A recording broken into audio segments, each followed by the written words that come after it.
Okey penonton, dari pameran DSA dan juga NATSEC kita nak beralih kepada berkenaan dengan kemas, di mana kita nak bercakap berkenaan dengan wajah baharu Tabika Kemas, hasil sentuhan kolaboratif Unimas dan Artec JTM, di mana saya difahamkan inisiatif ini bukan sahaja memberikan satu suasana tadika yang lebih ceria dan selamat, tetapi juga menggabungkan elemen-elemen kepakaran seni dan juga teknikal untuk manfaat generasi kecil-kecil ini di tadika. Ya, maknanya kita akan membawakan satu angin perubahan ya. Ya, betul. Betul. Sesuatu yang menarik terhadap lanskap pendidikan negara, lanskap pendidikan awal kanak-kanak. Betul. Dan pastinya untuk memperkatakan topik hari ini mengenai wajah baharu Tabika Kemas hasil sentuhan kolaboratif Unimas dan Artec JTM, kita memperkenalkan tetamu bersama kita di studio adalah Datuk Muhammad Hanafiah Aman. Muhammad Hanafiah Man merupakan Ketua Pengarah Jabatan Kemajuan Masyarakat Kemas dan juga Dr. Hakimi Halim merupakan Pensyarah Kanan Fakulti Seni Gunaan dan Kreatif Universiti Malaysia Sarawak daripada Unimas. Assalamualaikum, apa khabar? Selamat pagi. Assalamualaikum. Okey, dan mungkin kita boleh mulakan ya mengenai topik pada pagi ini terhadap Datuk terlebih dahulu. Kita nak memperkatakan terhadap projek wajah baharu Tabika Kemas hasil sentuhan kolaboratif Unimas dan juga Artec. Dan bagaimana projek ini Datuk lihat selari dengan dasar dan juga hala tuju Kemas dalam untuk memperkasakan lagi pendidikan awal kanak-kanak khasnya di kawasan luar bandar. Terima kasih. Pertamanya Nurul, untuk pengetahuan, wajah baru Tabika Kemas ni hasil kolaboratif dengan Unimas dan Artec adalah merupakan inisiatif collaboration di antara Jabatan Kemajuan Masyarakat bersama-sama dengan Unimas. Kepakaran yang ada Unimas ialah dalam untuk membantu kami membuat penambahbaikan kepada kelas, desainnya, reka bentuknya. Jadi melalui kolaborasi ini kami jalankan di Asajaya, di bawah projek program Kampung Angkat Madani, dan telah pun bermula pada 28 Ogos 2025 tahun lepas. Jadi collaboration ini kalau ditanya mengenai sama ada dia selari atau tidak dengan dasar hala tuju Kemas, alhamdulillah sebenarnya memang Kemas sekarang berada dalam fasa untuk transform tabika-tabika kami kepada tabika-tabika yang berciri-ciri smart classroom. Alhamdulillah kami dah mulakan 14 kelas tahun ini. Dan insya-Allah pada tahun hadapan 132 kelas. Setiap daerah satu. Itu yang digagaskan oleh Yang Amat Berhormat Datuk Seri Dr. Ahmad Zahid Hamidi, Timbalan Perdana Menteri dan juga Menteri Kemajuan Desa dan Wilayah. Kerana kita mahu memastikan kerana ia sejajar dengan transformasi digital pendidikan awal kanak-kanak Kemas itu sendiri. Jadi dengan kolaborasi bersama Unimas dan Artec, dengan kepakaran yang ada di Unimas, macam doktor dia dalam bidang seni bina, jadi dia dapat membantu kami mewujudkan ruang kelas yang sesuai dengan pendidikan elemen-elemen sains itu nampak dalam reka bentuknya, sesuai dengan mood pembelajaran transformasi digital Kemas itu sendiri. Okey, menarik sebenarnya. Jadi itu satu gambaran awal kepada anda bagaimana projek ini menggabungkan hasil kerjasama Kemas dan juga Unimas khususnya. Okey, doktor mungkin boleh kongsikan, saya difahamkan dia menggunakan kaedah stream.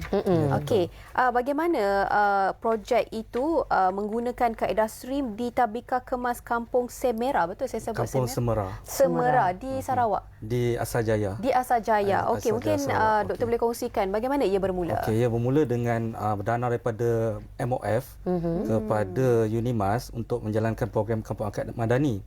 Itu sekitar lebih kurang 1 juta ringgit, dibahagi-bagikan pada semua fakulti. Fakulti kami, Fakulti Seni telah mendapat lebih kurang 200,000 dan telah membina ruang stream kepada 5 tabika dan taska, iaitu Taska Permata Kampung Semera berkonsepkan agropreneur, Taska Semera Ulu A berkonsepkan aquatic science, Taska Semera Ulu C berkonsepkan medical science, Taska Semera Hilir berkonsepkan automotive science, dan Taska Semera Hilir berkonsepkan aviation. Okey, itu yang kita buatlah di Taska ni. Itu di Taska Luar Bandar. Saya punya vision saya nak melihat bagaimana Taska Luar Bandar ni boleh berdiri sama tinggi dengan taska-taska dan tadika swasta di bandar.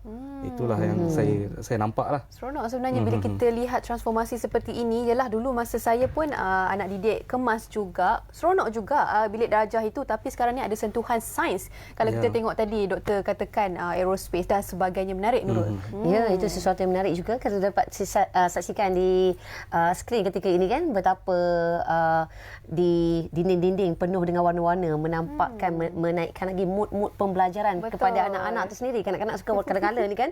Teruja mereka. Okey Datuk, sejauh mana Kemas melihat kolaborasi bersama dengan universiti sebagai model pembangunan pendidikan komuniti pada masa hadapan, dan juga adakah inisiatif ketika yang dilakukan seperti ini turut akan diperluaskan lagi ke tabika Kemas lain yang ada di seluruh negara? Buat pengetahuan, model stream ini dah ada di Kemas. Cuma dengan kerjasama Unimas ini dia lebih dipertingkatkan dengan model stream ni. Kalau pendedahan pada anak-anak tentang sains, teknologi, engineering, religious, art and mathematics. Jadi kita telah menggunakan pelbagai kaedah. Ada kaedah penggunaan peranti untuk anak-anak ini belajar. Seperti yang disebutkan oleh Dr. Hakim tadi, kita nakkan anak-anak luar bandar juga menerima kemudahan ini. Kita tidak mahu wujudnya jurang digital yang terlalu tinggi. Maka dengan sebab itu, inisiatif yang Kemas ambil dalam konteks ini ialah bila kita mewujudkan smart classroom itu sendiri. Dan buat pengetahuan, tadi dah disebutkan oleh doktor daripada kepakaran teknikal yang diberikan oleh Unimas, kita dapat membangunkan kelas itu akan menjadi model. Akan menjadi model bagaimana elemen-elemen stream. Kalau disebutkan tadi ada elemen stream aviation, ocean, kerana setiap satu tu dia ada tema-tema dia. Tujuannya hanya nak memberikan pendedahan kepada anak-anak dengan peranti yang ada kepada mereka. Sebagai contoh, kalau saya kira kalau agak menarik, very interaktif, cukup interaktif mood pembelajarannya. Contoh, apabila dia pegang peranti itu AR, dia pegang, dia scan, dia dapat maklumat mengenai apa yang dekat dinding tu. Kalau ikan-ikan lah, kalau ocean dia akan ceritalah ikan itu mengenai apa ikannya, jenis ikannya. Betul-betul akan dapat memberikan pendedahan kepada anak-anak. Untuk kalau ditanya sama ada pada masa hadapan, saya alhamdulillah lah cuma nak berkongsi sedikit di sini. Selain daripada soal fizikal, kami juga pembangunan kompetensi digital pendidik itu sendiri. Kerana alhamdulillah kerjasama dengan MDEC, kami ada cikgu juara digital. Cikgu juara digital ini adalah cikgu-cikgu yang menguasai elemen digital, teknologi dalam pendidikan. Jadi buat masa ini kami ada 18 orang pendidik kami yang telah sejak tahun 2022 sampai sekarang ni yang menjadi cikgu juara digital, dan mereka inilah adalah guru-guru yang menjadi mentor kepada pendidik yang lain untuk berkongsi pengalaman. Dan insya-Allah pada tahun ini kami tumpukan kepada 183 lagi cikgu-cikgu, terutamanya bagi persediaan untuk smart classroom. Dan matlamat kami buat masa ini dari segi kompetensi, mereka harus memiliki sijil Gemini dan Google Educator tahap 1. Sekurang-kurangnya ada asas itu. Selain daripada itu, dari segi pendedahan antarabangsa juga 10 pendidik kami terlibat dengan program teknologi transfer EduTech Asia, dan insya-Allah tahun ini lagi 25 orang kami sasarkan akan menyertai. Jadi untuk itu kolaborasi bersama dengan universiti tentunya amat penting bagi kami. Kerana sebagaimana kita ketahui sekarang lah, teknologi pendidikan berkembang. Betul. Orang kata kalau bahasa ininya split second tu dah ada saja perubahan. Jadi dengan sebab itu kerjasama kolaborasi begini penting. Betul. Okey, Kami alright. juga ke hadapan. Sangat tepat sekali kan? Betul, dan menarik bila kita tengok visual tadi kan, suasana kelas itu terus berubah. Kalau temanya medical pun ada unsur-unsur mini hospital di situ. Dan saya tertanya-tanya juga kepada doktor, bagaimana doktor dan juga orang kata tim itu sendiri menyesuaikan suasana itu khususnya di tadika luar bandar untuk kita kata sesuaikan dengan konteks kampungnya dan juga budaya setempat pada ketika itu. Kalau kami di Unimas kita ada satu tagline lah, community driven university. So semua yang kami buat ni untuk community lah. Terutama Unimas ni dia dekat, dia duduk di bandar sekarang di Samarahan kan. Samarahan ni sangat maju lah kan. Tapi dia dekat dengan suburban dan juga rural. So kami di Unimas kami anggap perkara tu penting untuk kita membantu rural society lah dalam program angkat berat ini. Dalam saya punya tanggungjawab ialah untuk flip tadika dan taska kemas. Kita kadang-kadang kan kalau kita kata pensyarah doktor kan dia tahu semualah kan. Tak juga kami pergi ke kemas dan berbincang dengan guru nak macam mana. Nak mural macam mana kan. Kita bincang dengan EdTech macam mana kita nak revamp wiring. EdTech buat wiring wiring baru dan dia tukar semua pagar di Unimas untuk menaikkan keceriaan lagi. Lepas tu kita macam buat projek ni macam co-creation. Semua bagi pendapat dan kita melukis dan kita hantarkan lakaran cadangan, kemudian tanya semua setuju tak macam ni.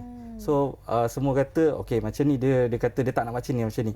So kita buat lagi, kita repair lagi dan kita tunjuk lagi dan kemudian dia kata okey kita terima yang macam ni lah. So daripada lakaran asas tu dan juga lakaran asas dan bantuan AI jugalah. So kita pun kita pun masa 3 bulan tu seluruh staff lebih kurang 12 orang lah staff di fakulti saya, lebih kurang 10 pensyarah dan 10 pelaksana lah. Kami sendiri yang bertukang kat sana, kami sendiri buat design kat sana, kami sendiri meletakkan barang-barang kat sana. Dan hasilnya yang kita dapat hari ni lah 5 tadika dan taska yang telah di revamp menjadi stream corner. Itu dia, begitu menarik sekali. Orang kata bukanlah sesuatu yang mudah ya. Ya, betul. Dan Dr. Hakimi, kita nak tahu juga sepanjang proses pelaksanaan tersebut apakah cabaran utama yang dihadapi oleh pasukan doktor dan bagaimana doktor berjaya untuk mengatasinya, serta apakah perubahan yang paling ketara sekali yang doktor dapat lihat khasnya daripada kanak-kanak ataupun komuniti selepas ruang tersebut berjaya diwujudkan. Okey, cabaran yang paling besar lah itu kita dapat projek ni pada akhir-akhir tahun. So pada masa tu banyak cuti. Kan, banyak cuti. So berlaku sikit gangguan daripada kami lah, kepada penduduk kampung dan juga guru-guru kemas. Tapi saya amat berterima kasih kepada guru kemas. Mereka sanggup korban cuti dia untuk layan kami. Untuk anak-anak lah kan. Kemudian apa yang kita dapat lepas tu, bila dah siap tu kita nampak macam satu wajah baru kan. Nampak semangat guru-guru tu nampak lebih baik dan anak-anak pun masa kami buat lawatan dengan pengarah kemas Sarawak nampak macam anak-anak tu gembira lah kan menggunakan fasiliti tu dan yang pakai macam doktor tu habis semua pengarah dia pergi check masa tu. Dia buat medical check up kan. So tu bagi saya tu penerangan yang awal lah penting untuk macam kalau kita kat KL ni kita ada Kidzonia lah kan. Boleh tengok macam mana kerjaya pengenalan kerjaya untuk anak-anak yang kecil ni. So ini bagi saya ni satu perkara yang baik lah yang saya banggakan lah supaya untuk penduduk kampung ni dapat rasakan apa yang penduduk urban rasakan juga. Okey, menarik sebenarnya kalau kita tengok pun orang kata melibatkan aktiviti gotong royong lah, ramai yang terlibat untuk menjayakan projek ini dan sudah pastinya Datuk, orang kata projek ini orang kata berjayalah setakat ini. Jadi adakah inisiatif ini akan diluaskan di seluruh negara atau bagaimana? Alhamdulillah, kalau lihatkan kepada kejayaan yang di Asajaya ini, buat pengetahuan juga, kami di Johor bersama dengan Kerajaan Negeri Johor di bawah Yayasan Pelajaran Johor, kami ada 7 kelas telah pun diminta oleh Kerajaan Negeri Johor untuk menjadi feeder school kepada Sekolah Bangsa Johor. Jadi tabika-tabika kami juga transform sesuai dengan keperluan di bawah konsep Sekolah Bangsa Johor. Di mana alhamdulillah selain daripada fizikal bangunan, cikgu-cikgu kami juga dihantar untuk program sangkutan di Singapura kerana mereka mengambil model pendidikan sains dan matematik di Singapura. Jadi tentang kolaborasi untuk kemas memang sentiasa terbuka kolaborasi dengan pelbagai pihak. Bersama dengan UNIMAS ini telah menjadi satu model yang insya-Allah akan kami kembangkan kerana pada masa yang sama kami juga dah memang ada smart classroom. Yang modelnya pun memang dah ada model tersendiri. Penggunaan teknologi pendigitalan pendidikan, kami ada kaedah iBelajar yang menggunakan smart board. Jadi kaedah-kaedah ini memang dah ada, cuma kami terbuka seperti dengan UNIMAS kolaborasi untuk keadaan setempat. Jadi mungkin di tempat-tempat lain kolaborasi dengan pihak-pihak lain juga, tetapi asasnya ialah bagi memastikan anak-anak di luar bandar tidak ketinggalan daripada menikmati mutu perkhidmatan ataupun teknologi pendidikan seperti mana yang dinikmati oleh rakan-rakan mereka yang ada di bandar-bandar besar. Jadi untuk itu macam pada tahun lepas bagi melengkapkan perkara ini atas kesedaran 1,100 laptop kami sediakan dah bagi hantar ke tabika-tabika untuk membolehkan cikgu-cikgu menggunakan peranti-peranti digital ini dalam sebagai alat bantu mengajarnya nanti. Selain daripada itu, sesuai dengan rancangan pendidikan negara juga, kami telah mempersiapkan di peringkat kemas satu kertas untuk diangkat kepada Kabinet bagi mempersiapkan tabika-tabika ini supaya selaras dengan rancangan pendidikan negara. Jadi kami nak mempersiapkan anak-anak seawal usia 3, 4, 5, 6 tahun ini supaya apabila mereka memasuki sekolah kebangsaan, pendedahan awal dah ada pada mereka dan mereka bersedia untuk masuk ke alam persekolahan. Itu tadi. Kita harapkan orang kata inisiatif ini Nurul diteruskan di tabika di seluruh negara dan kita pujilah inisiatif ini. Terima kasih kepada Dato' Muhammad Hanif Yahman yang merupakan Ketua Pengarah Kemas dan juga Dr. Hakimi Halim yang merupakan Pensyarah Kanan Fakulti Seni Gunaan dan Kreatif di UNIMAS. Terima kasih atas perkongsian pada pagi ini. Baik, itu dia perkongsian padat yang kami bawakan kepada anda iaitu berkenaan dengan pameran DSA dan juga NACEC 2026 dan juga wajah baharu Tadika Kemas. Dan diharapkan perkongsian tadi akan memberikan manfaat kepada anda sedikit sebanyak. Dan nampaknya sampai di sini saja kita bersiaran pada hari ini. Assalamualaikum warahmatullahi wabarakatuh. Bye-bye. Senyum segar di pagi hari, terus bangkit yakin berdiri.